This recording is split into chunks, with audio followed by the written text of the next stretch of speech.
Thank you for joining us for today's Manulife Business Success Series webinar on small business making a big difference. My name is Ian McLean, President and CEO of the Greater Kitchener-Waterloo Chamber of Commerce. Before we get started with the program today, I'd like to take a moment to acknowledge that we live and work on the traditional territory of the Neutral, Anishinaabe, and Haudenosaunee peoples, as we seek a renewed relationship based on the foundation of mutual understanding and respect. Today's session would not be possible without the continued support of our sponsors and partners. So a special thank you today to our title sponsor for the Business Success Series, Manulife, our platinum sponsor for the series, the Immigration Partnership of Waterloo Region, and this month's presenting sponsor, BDC, Canada's only bank devoted exclusively to entrepreneurs. These organizations are committed to supporting our local economy and local businesses with the resources and tools they need to thrive. I would now like to welcome Lauren Fitzgerald, Manager Corporate Citizenship with Manulife, to say a few words. Thank you, Ian, and thank you for having us, the Greater Kitchener-Waterloo Chamber of Commerce. As Ian indicated, I'm the Manager of Global Corporate Citizenship for Manulife, which just essentially means I'm responsible for employee giving and volunteering at the company. So this topic today is very close to me as I'm in the midst of planning our annual employee giving campaign, which we partner with United Way on. You know, this has been such an incredibly difficult year, both for our company and I know for the organizations on this call, and it's why we're so proud to support this series with the Chamber. COVID has also had a really significant impact on the charitable sector, which is in deep crisis. Donations are down and demand is up, and so this topic today is so timely.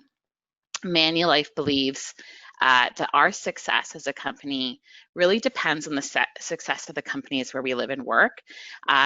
As an employer, Manulife believes that each one of our employees plays a role in strengthening the health and well-being of our neighborhood. And so our employee giving campaign is one way that we sort of empower and support employees to build healthier communities, to get involved, to get engaged in the ways that make sense for them.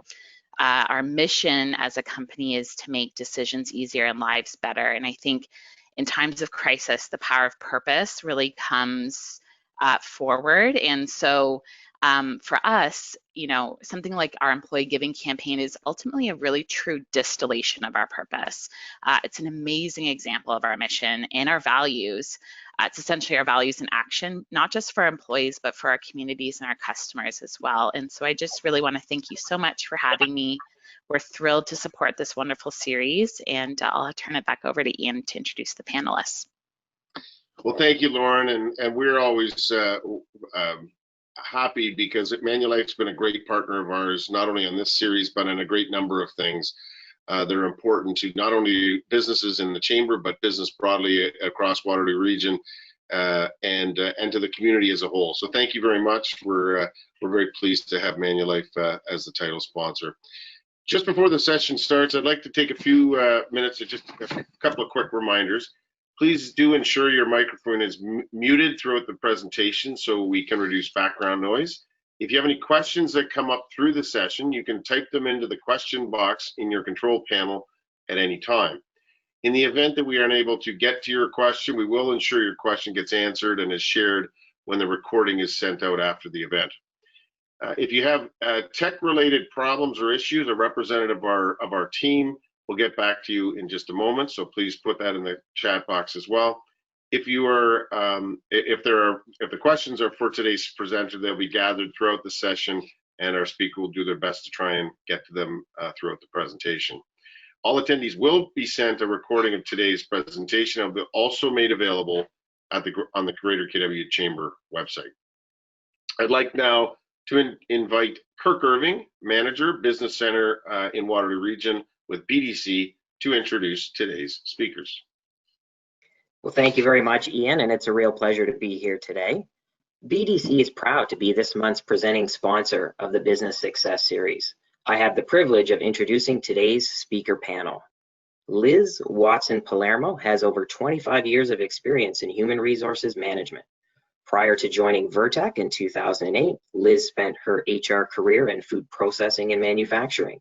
As an HR professional, Liz has experience in all areas of the HR function, including, but not limited to, staffing and recruitment, benefits and compensation, employee relations, health and safety, and policy development. She has also spent many years volunteering within the community, sitting on the boards of directors for both the local chapter of the Provincial HR Association, as well as the not-for-profit KW Counseling. Liz has responsibility for the Vertec Group globally, and has also spent time supporting Gerber's North American-based software group.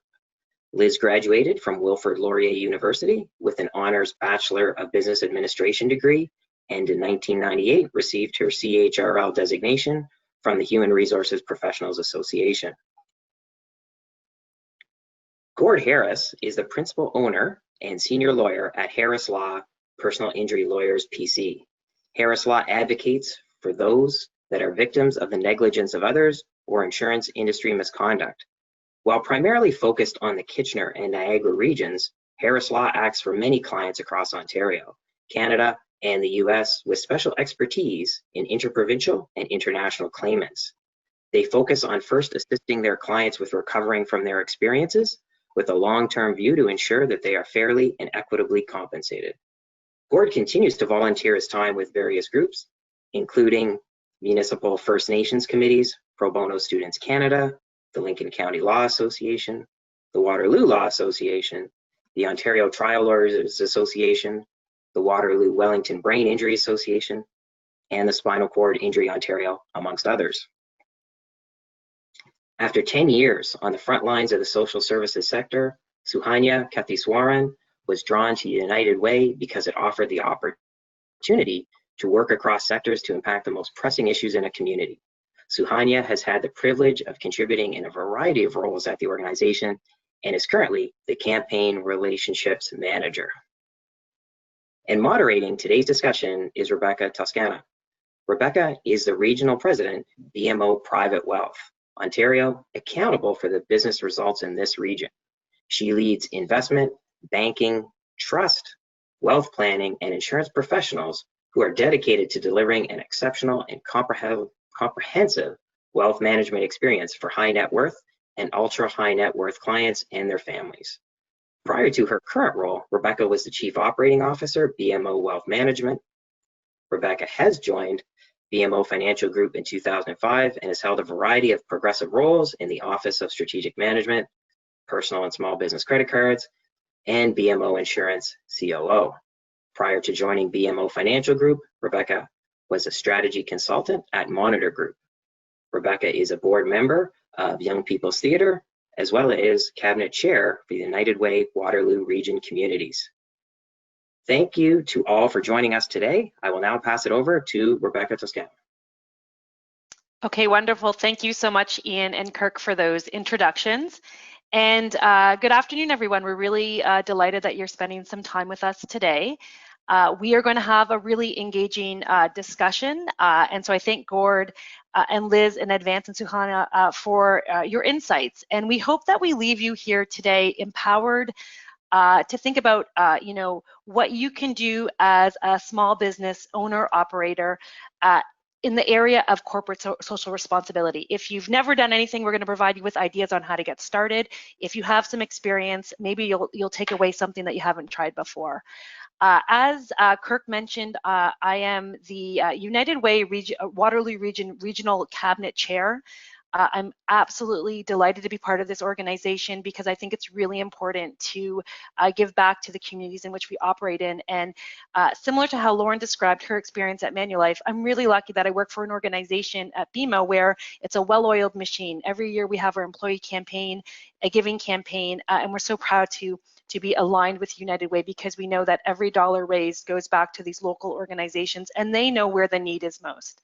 But I do know that small businesses are absolutely the backbone of every community, and so that we really also look to the small business leaders to be the leaders in our local communities when it comes to social corporate responsibility, and that you may be looking for ways that you can engage your employees, whether it's volunteerism tourism, a corporate gift, fundraising, creative ways of doing something for the community together.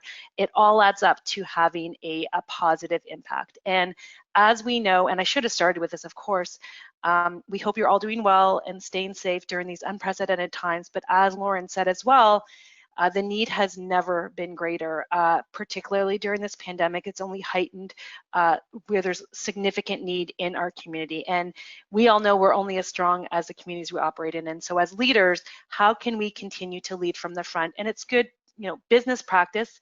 It engages our employees, but it ultimately also helps the communities we operate in. And can bring some a positive light to your organizations as well as being a leader in the community. And so that's really what today is all about. And so just delighted that Gord and Liz are here. And of course, Suhana is with United Way. And so if you have any specific questions as well about that, we're going to be able to answer them on the spot as well. So maybe we'll just get started. Gord and Liz, you each have very impressive backgrounds. I don't know where you find the time, and yet you do carve out the time for important charitable community work. Gord, perhaps I could start with you. Perhaps you could just describe a little bit about your organization, just so folks can get a sense for the size, but also why is it important for your organization, for you as a leader, to lead from the front as it relates to community charitable impact work? Okay, in terms of our firm, we are a boutique personal injury law firm. So what we do is when people are victims of an accident that creates a huge problem in their life, or perhaps there's been some sort of denial of life or disability insurance, we step in and we try and help those clients and their families recover from that traumatic event and move on in the best way they can with our assistance. From a business standpoint, with community charitable work, there's obviously a personal aspect to it, which I can expand on later if we have time, but there's a very practical aspect for our business to our charitable involvement. Beyond our personal and social motivations, many of our clients have had something terrible happen to them, obviously, and they can quickly become dependent on the social safety net and community resources. And they also have a lot of needs that aren't covered by OHIP, by government provided medical services. So if they don't have any other coverage through their employer or some other source, private insurance, they can fall through the cracks on the healthcare front. So there's a very practical aspect to the type of involvement we have on a charitable level. Like, for example, annually we help the Sexual Assault Support Center, especially in recent years in the face of reduced government funding for their services. And practically, we represent victims of sexual assault. That helps them get the services they need in the community. I can say similar things about Spinal Cord Injury Ontario, the Waterloo-Wellington Brain Injury Association. These things are obvious fits for our business. So when we support these entities as a business, we're ultimately helping our clients get the services they need in the local community, which is tremendously important to them. And unless you've known someone or been part of a family that's been affected by these types of traumatic events, you don't really appreciate what sort of gaps there are in our community, even in a country with so-called socialized medicine. There's tons of things that aren't funded. There's tons of shortfalls. The limited funding that people do have through their insurance plans, it runs out quickly. So these entities are all incredibly important. But it goes beyond that. We help other local community organizations like the KW Food Bank, because if you have a financial issue because you can't work because of your injuries, then you might need to turn to those sorts of organizations as well. But with respect to the United Way, that's an obvious partner for us, because as a small business, I mean, I can't speak to the BDCs and the Manulifes of the world, but we don't have the resources to figure out, or the time to figure out where the needs are, where the hot spots are, where the fires are in our local community. And partnering with an organization like the United Way allows us to feel confident that we're giving money to an organization that's going to fill these gaps, that's ultimately going to help our clients when they're in need. So from that respect, it's very important. For me personally, I've always firmly believed in the sentiment that community is only as strong as its weakest link. And, the United Way, I think, is something that's always focusing on those weak links in our community and help strengthen those. And that's something that we really value. Thanks, Gord, for expanding on that. And I'm going to get to the part about your employees and how they feel about being part of something bigger in a moment. But I'd love to go to Liz. And Liz, when we were chatting just earlier, you mentioned Vertec Vision has about 65 employees in the Waterloo area. Can you expand on, as a leader, why the charitable community work is so important to your organization and your leadership style? I think that Vertec, at its size, it's a company, but it's also a small family, and family supports one another. And there's many of our folks who have had to, at some point in their lives, access the resources that agencies such as the United Way represents or contributes to. Those are a lot of the things that they have had to access. I have to be honest, I've been with Vertec for just over 10 years, and the United Way campaign was in place even before I joined. But again, I think people like it because it provides flexibility. So people can designate where they want their contributions to go, or they can leave it up to the United Way to manage those funds, responsibly and on their behalf. I think that it's interesting. Vertec is part of the tech sector, right? We're a tech company, and during this COVID situation that we've had right now, a lot of people felt very, very stable in their jobs, and some unfortunately have been, I'd say, moderately affected by the COVID crisis, and their employment situations have changed, or their financial situations have changed very, very unexpectedly. And again, coming back to some of the services that outside of what we provide as an organization, there are people that will have to access potentially some of these resources. So it's all coming full circle. Thanks, Liz. I think you both raised the point. You never know actually who's going to need some of these resources. And in fact, some people may access them and not realize it's a partner agency with the United Way, but it's behind the scenes. The United Way is making sure that those partner agencies have what they need to operate and provide the services to our community, and so that we don't skip a beat, even if we're in the middle of a pandemic. And I think it speaks volumes that actually the federal government has partnered with the United Way to make sure the United Way is able to distribute federal funds in the ways that they think are appropriate and the most need in our communities. It just speaks volumes to their ability to stay connected, I think, to where the need really is. I know from my own experience with the United Way and our annual employee giving, there's a certain amount of employee pride as well. It's an annual thing, but we also do days of caring. We volunteer when it was allowed before social distancing with some of the partner agencies, just so that everyone could really get an understanding of the need and how these organizations help.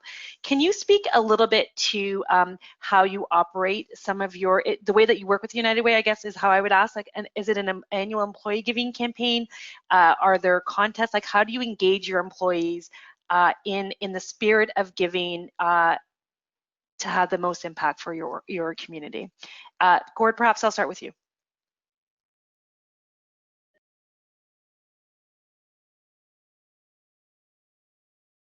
You cut out on me at the end there. Sorry, I didn't catch that.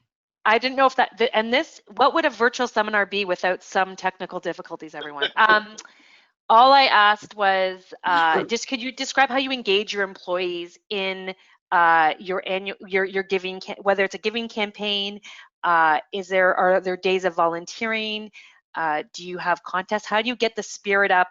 Certainly at my organization, it's a point of pride that we're all doing something together for the community. It can be harder in a smaller company like ours. We back, about 15 years ago, the big thing for just to get a little bit of cash for the United Way on the side was to do casual Fridays, and you see me here not wearing a tie now. So the dress down element, I think, has sort of taken over a lot of workplaces, including ours. So that's not the motivator that it once was.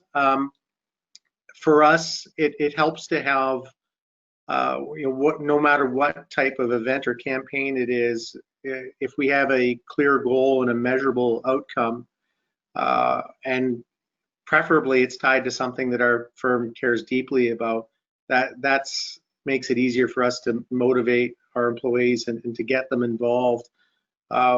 Being in the law field, we tend to attract competitive people, so anytime we can turn it into a competition or a game, that motivates.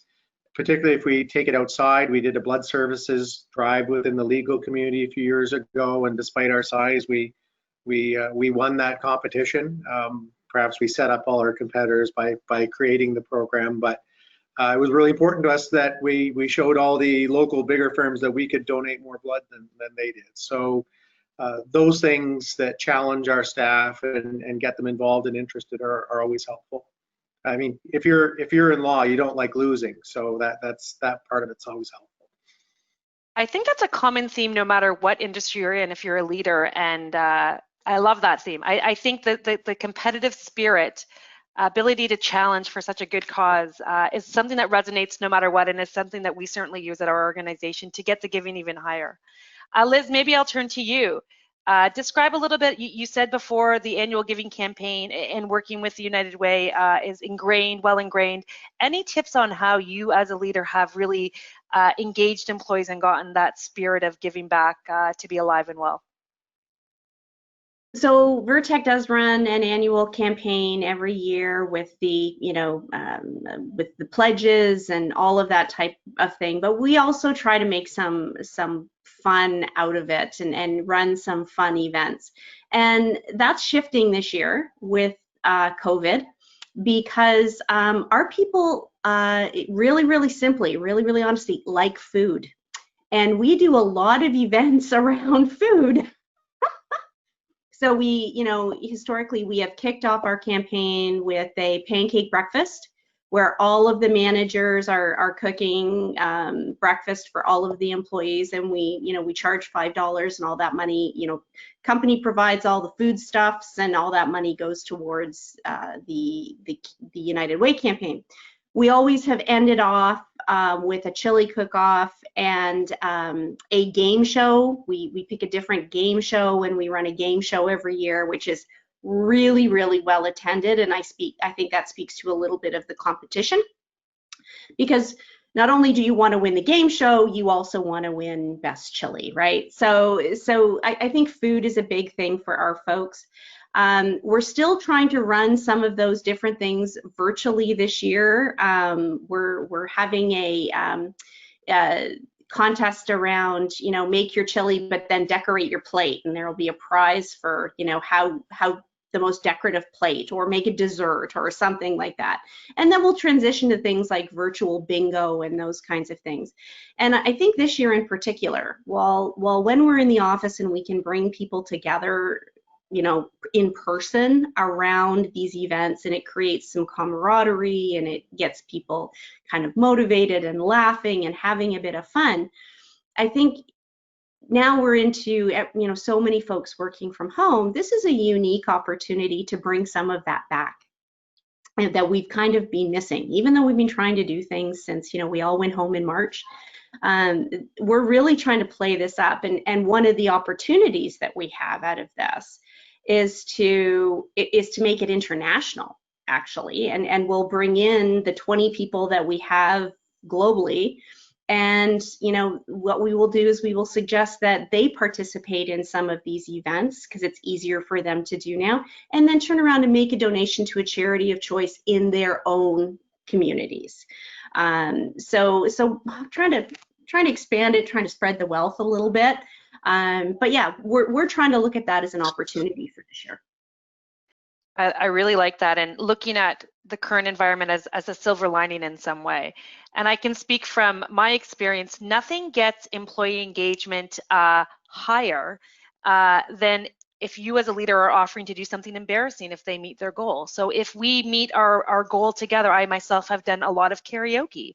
I've had colleagues that have shaved their heads or pie in the faces. The sky's the limit if your leadership team comes together and agrees to a common goal if everyone gets engaged. I have seen giving go through the roof, and it's a great way to get going.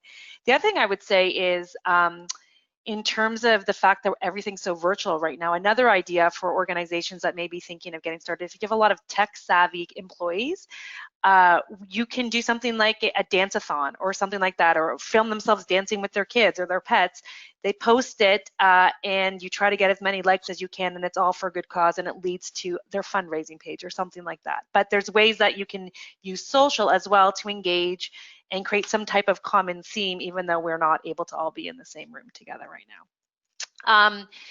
What I would love to know, Gord and Liz, I mean, you both have experience in giving back and leading your employees to do so as well. For those that may be watching that want to get started, maybe they're new to their organization, or maybe their business now is of a certain size where they're able to now focus on giving back a little bit more. How do you get started? What are some of the things that you would suggest as a first step to get started in giving back? Gord, maybe I'll go to you first, if that's okay. Sure. I mean, start small, obviously. Find something that your employees will get excited about participating in, or that you know will be fun. And as a leader, if that's not your strong suit, delegate. I mean, have a firm meeting. Give your employees the opportunity to brainstorm and build consensus on an idea that people can buy into. Inevitably, any campaign is going to do better if your employees buy into it.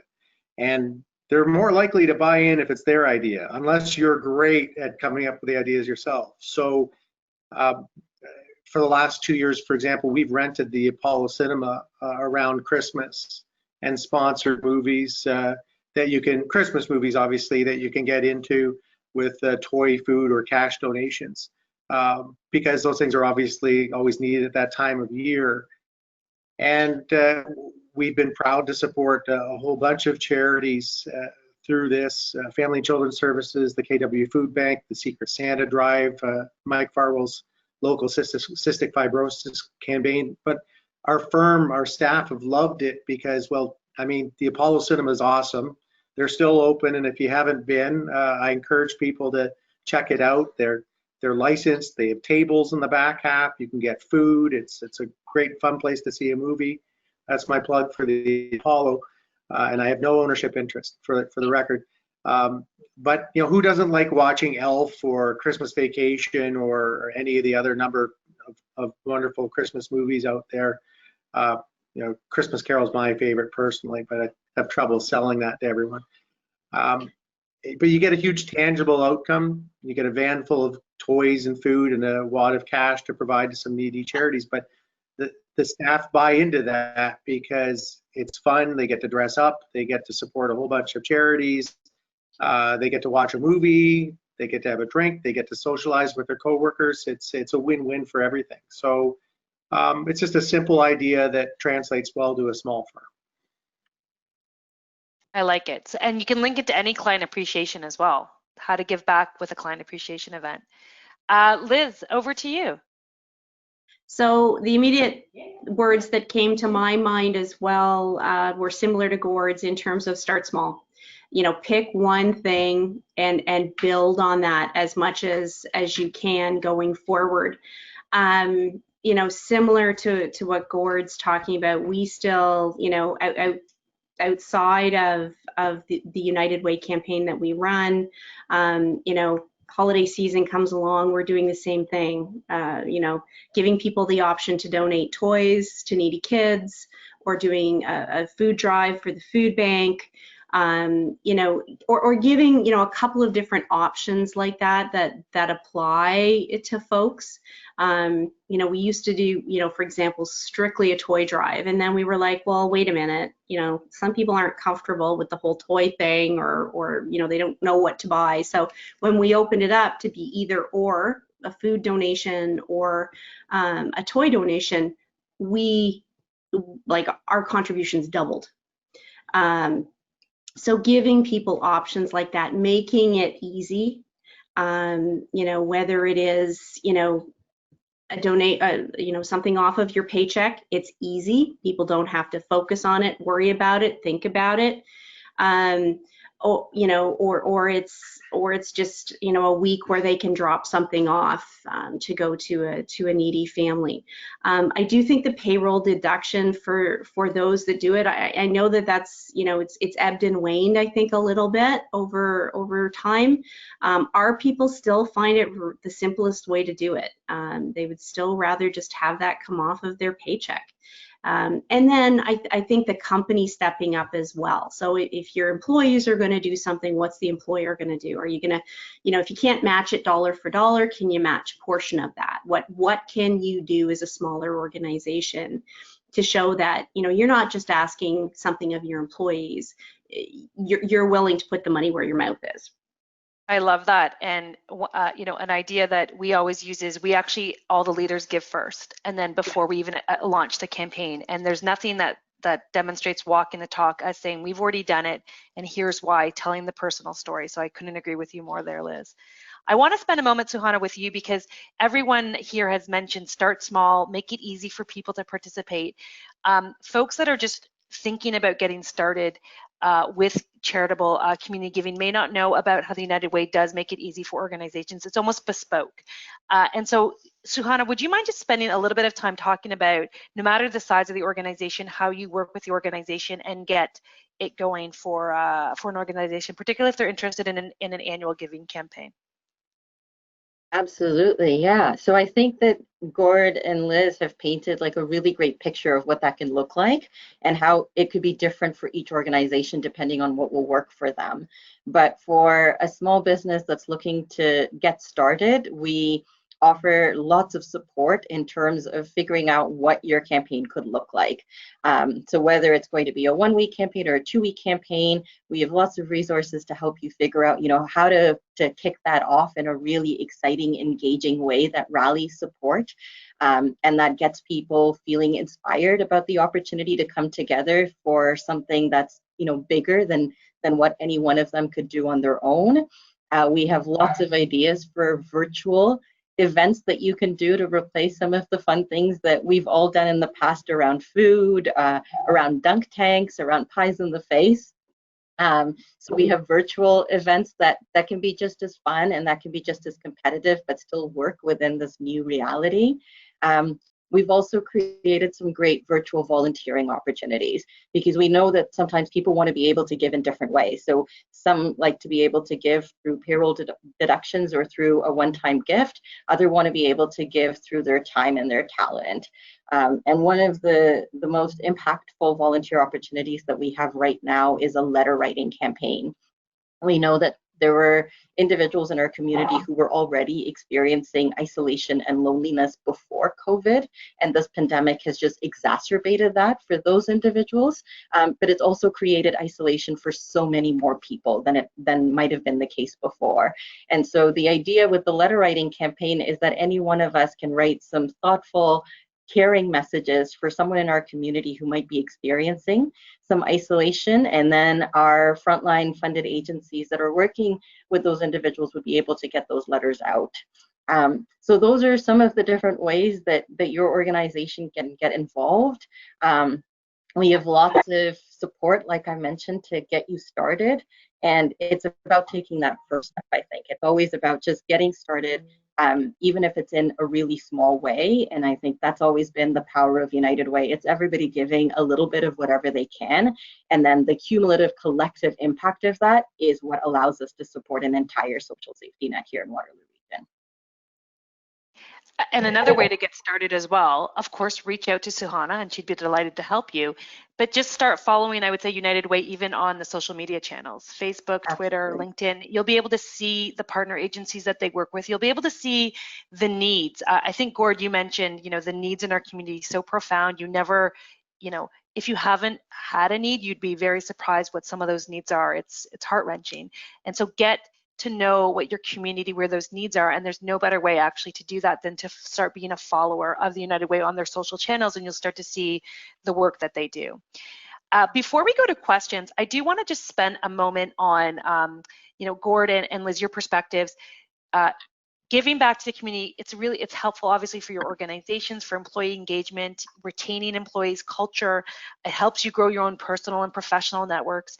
How do you talk about what your organizations do? Like, it's okay to say that your organization supports other organizations in the charitable sector, have pride in talking about, you don't have to hide it. How do you make sure others in the community know all the great stuff that your organization is doing for your community?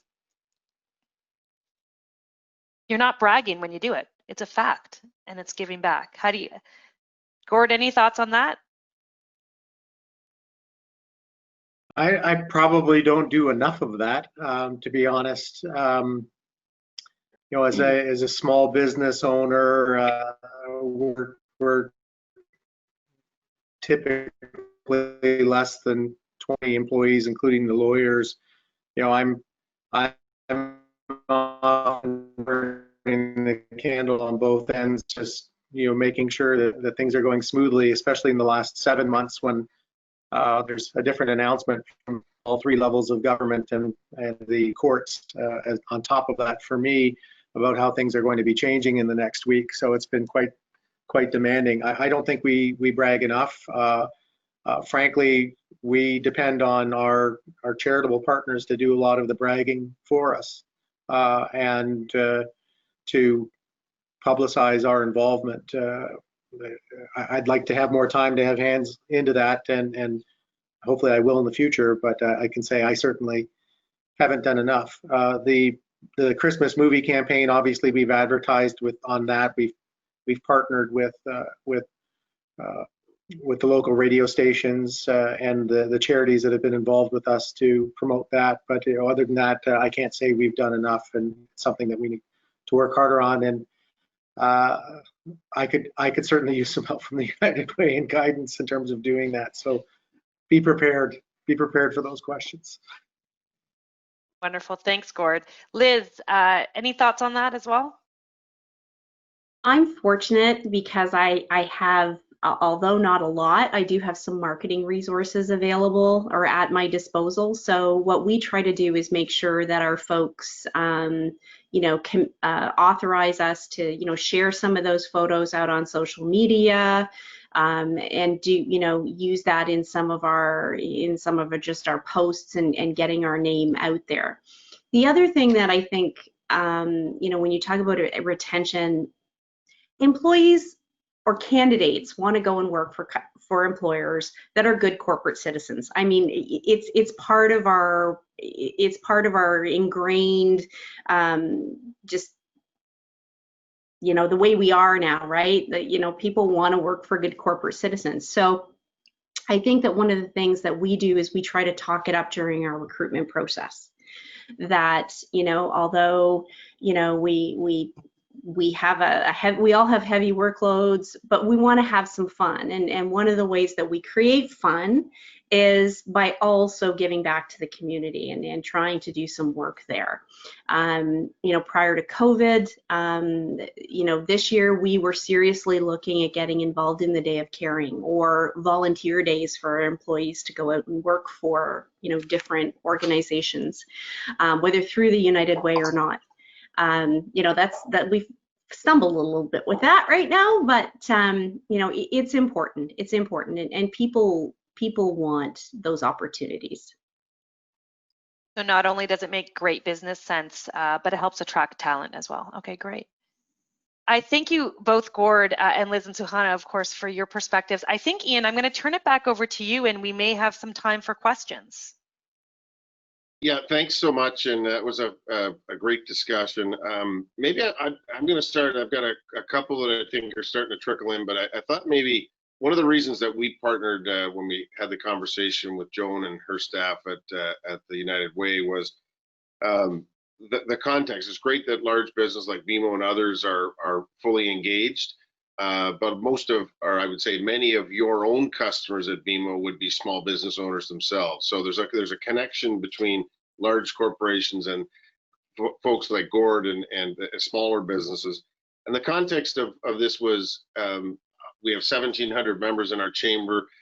Over 75% of them would have 20 employees or less. And that's the same you're going to find, Rebecca, you've been all over, it seems like all over the place with BMO. You're going to find that in every community across the country. That's where the bulk of business is.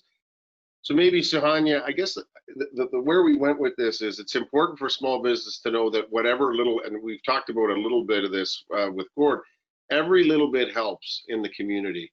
So maybe talk about, if you can, Suhanya, the cumulative effect of the work that folks like Gord and Liz and Rebecca are doing, but the importance of that in meeting the needs of the community, which certainly during COVID are just even more enhanced and heightened. Yeah, absolutely. So, in the 2018-2019 year, United Way was able to support a network of about 60 different programs across 49 different agencies. And together, they helped close to 150,000 people here in Waterloo Region. And when you hear those numbers, those sound like really big numbers, but those numbers are only possible because there are literally thousands of people who come together to give to the United Way every year. And we see donations as small as $10 and donations as large as tens of thousands of dollars. But it's all of it coming together that makes the difference. And I think that's such an important piece of what makes the impact of United Way possible. So I can't stress that enough, that it doesn't matter how little the contribution is, it's when you put all of that together that the impact becomes possible. And it's the idea that the impact when we come together is greater than what any one of us can do on our own. And so I know that, here at United Way, we run our own workplace campaign. We set our own goal and we give as employees, and each of us gives what we can. And whenever we see like the total number that we've raised together, every time it blows our minds, because it's something that we would not be able to do on our own. But when we're able to put that together, the impact is huge. Speaking to the unique position of small businesses, I think that small businesses are connected to community in a really unique way, often by virtue of your size, by virtue of the relationships that you're able to build with your people, whether that's your staff or your clients, and then your local footprint. And so you always already have this sort of like intimate understanding of what's happening in your community. And so many of you know that the challenges that people are struggling with, whether it's the challenge of trying to keep up with the rising cost of housing, whether it's the challenge of, the isolation that someone might feel if they don't have a strong family network or a strong social network, or the challenge of just like the mental health experiences that people often have. And so what COVID has done is it's just sort of exacerbated all of that. And it's also created new vulnerability, so that even people who might have been coping okay before are now struggling for the first time in their lives. And so the needs have skyrocketed as more people are turning to organizations for support. The domino effect of that is that local charities are being stretched to their limit, and they need our help now more than ever. And so there's never been a more important time, I think, for all of us to come together and to be able to provide the support that our local charitable sector needs. And I think that it is in the coming together and doing whatever we can, no matter how small it is, that it allows us to be able to make sure that the lights are on and the doors remain open at all of these incredible organizations that are responding to the needs right now. So maybe there's a couple of questions just around the organizations that can be helped and how important that is, because what's important to, especially even in a small workplace, you have 5 or 10 employees, coming to some consensus on what is that charity, because you can direct it at United Way saying what are the variety of things, organizations, is that's a way to create sort of excitement around. At the chamber, where we historically we've been supportive of children and youth, and that's something that started years ago with our Chamber Challenge program. We still have some funds that are in an endowment that goes, and that's a focus of our chamber. But lots of small businesses would have different different interests among their employee base. Maybe Liz and Gord and Rebecca, talk a little bit about how you know, whether that's something that drives people's interests. Gord, you talked about some of the programs you've done, Liz.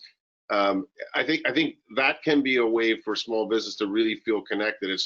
Maybe it's smaller amounts, but by saying we can help an organization that's important to your employees is I think, and has been in the past, an important way to connect people. Liz?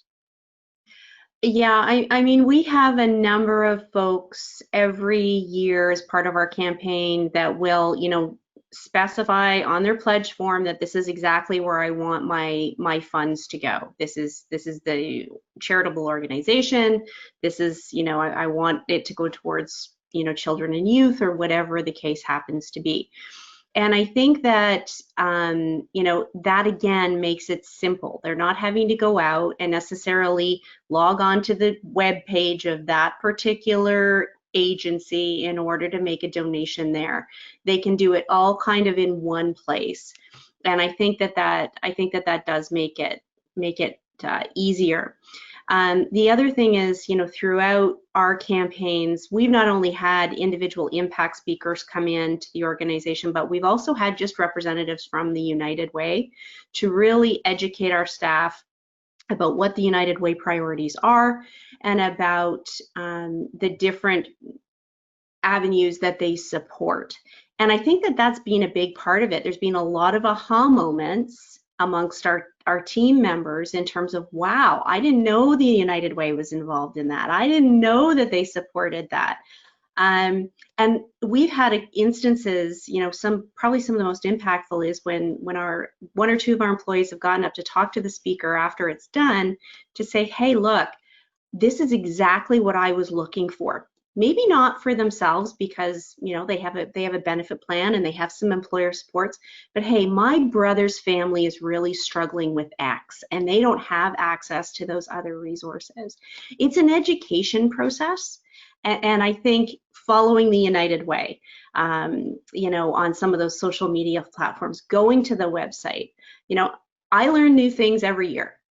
As we enter this, and you know, some of the materials that are being developed are so much more sophisticated than, you know, when I got involved 10 or 12 years ago. So you know, I think that that's an important part. Well, and I think that's good advice. It's a noisy marketplace. We all know that from business. It's hard to get heard and seen through our organizations or business, but that education part is pretty important too. Gord, any thoughts on that?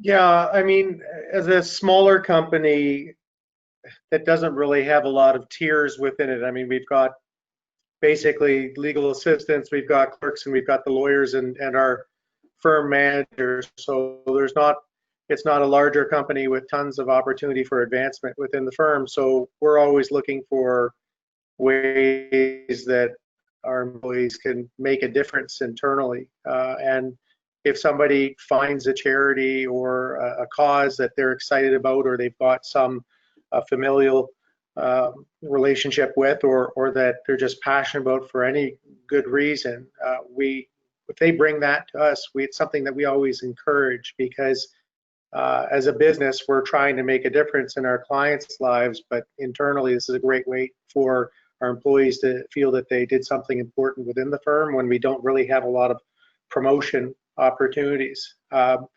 With United Way, we've been like Liz. We've encouraged people to research and look for targeted donations. But I can also say that, you know, we're going back to the very first question, what I talked about there. We're very hands-on with the local support groups that need our help, like the Brain Injury Association, like the Final Court Ontario, and this weekend we're the prime sponsor for the Sexual Assault Center for their fun run, and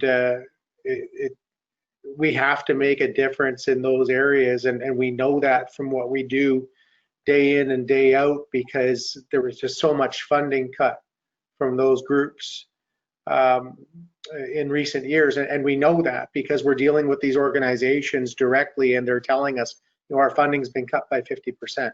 So as members of the business community, and as the community at large, when we see that need, it's incumbent upon us to step in, and that's what we try to do. And we get our staff you know, really on board, because they get to see the help that these organizations do with our clients. They see it firsthand. So it becomes very important to us internally. Great. Rebecca, last word to you. I think one of the things I would just echo is, you know, we don't try to, the United Way is the organization that we're affiliated with at BMO, but to the point that Liz made, every employee is able to designate their giving in any way. We just would ask that they give during this time.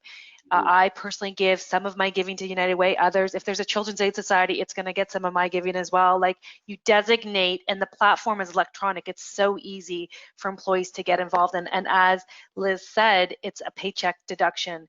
Or you can do credit card if you prefer, but when it's paycheck deduction and you divide your, you know, total number of paychecks divided by 26 biweekly payments a year, like it's not as big. It seems more manageable. And so for us, that's really how we've gotten a lot of you know, folks engaged. And so we don't try to you know, be prescriptive around what you know, what organization. It's really around just the spirit of giving, feeling absolutely grateful for what we have in our lives, and knowing that others are not as fortunate. And so how, as Canadian citizens, can we make sure that others have a more level playing field? Well, there's some great remarks to close it. Listen, thank you to Liz and Suhanya, Gord, and Rebecca for today's discussion. And that does bring us to the end of today's session. I want to thank again our title sponsor of the series, Manulife, our platinum sponsor of the series, the Immigration Partnership of Waterloo Region, and this month's presenting sponsor, BDC. And today's speakers, Liz, Suhanya, Gord, and Rebecca, thank you for your taking time out of your busy schedules to join us. And finally, to all of you for joining us today. As a reminder, we host a new Business Success Series session every Wednesday at 1 o'clock. Join us next Wednesday as we hear from Pierre Cleroux, BDC's Vice President Research and Chief Economist, as he shares an overview of the economic situation, the outlook for the future. Discover the 5 priorities of entrepreneurs in responding to COVID-19, as well as practical advice to successfully navigate the new business context. We hope to see you then. And for details and to register, please visit greaterkWchamber.com. We ask that you do please share this series with your friends and colleagues. Do join us every Wednesday afternoon for the next edition of the Greater KW Chamber's Business Success Series, brought to you by Manulife, the Immigration Partnership, and BDC. Leave you with this thought. It is, and this is something that the Chamber, even though we're a business organization, we believe in community. It's only through the collective determination of all community partners that we can affect and drive real change. Please join us in reimagining a stronger community for all. So thank you once again for attending, and remember that each week, if it's Wednesday, it's the Business Success Series. Have a great afternoon.